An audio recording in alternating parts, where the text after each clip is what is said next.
Patuloy na ipinamalas ng Oriental Mindoro Police Provincial Office ang malasakit at tunay na serbisyong polis para sa mamamayan matapos maghatid ng tulong sa mga pamilyang mangyan sa bayan ng Bansud, Oriental Mindoro. Patrolwoman Desiree Padilla sa balita. Matagumpay na naisagawa ng Oriental Mindoro Police Provincial Office sa ilalim ng pamumuno ni Police Colonel Edison V. Revita, Provincial Director, ang programang Yakap ng Kapulisan sa Tribong Mangyan. Mangyan Help Desk in the Field sa bayan ng Bansud, Oriental Mindoro. Ang nasabing aktibidad ay bahagi ng Ormin PPO Project Shield na naglalayong palakasin ang ugnayan at presensya ng kapulisan sa mga katutubong pamayanan sa lalawigan.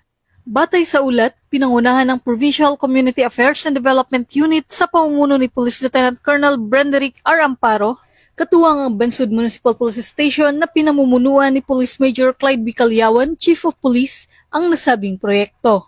Layunin ng aktibidad na iparamdam sa mga katutubong mangyan ang pagkalinga ng kapulisan at hikayatin silang maging katuwang sa pagpapanatili ng kapayapaan at kaayusan sa kanilang komunidad.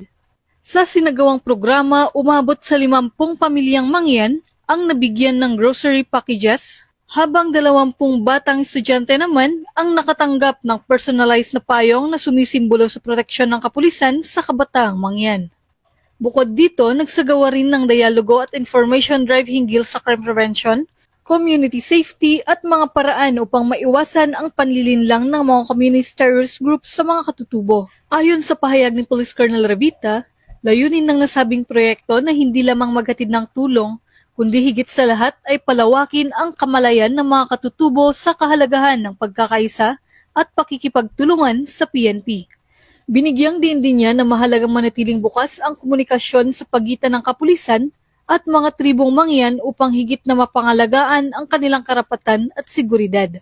Hindi lang ito simpleng pamamahagi ng tulong, kundi isang hakbang tungo sa mas matibay na ugnayan, pagtitiwala at pagkakaisa.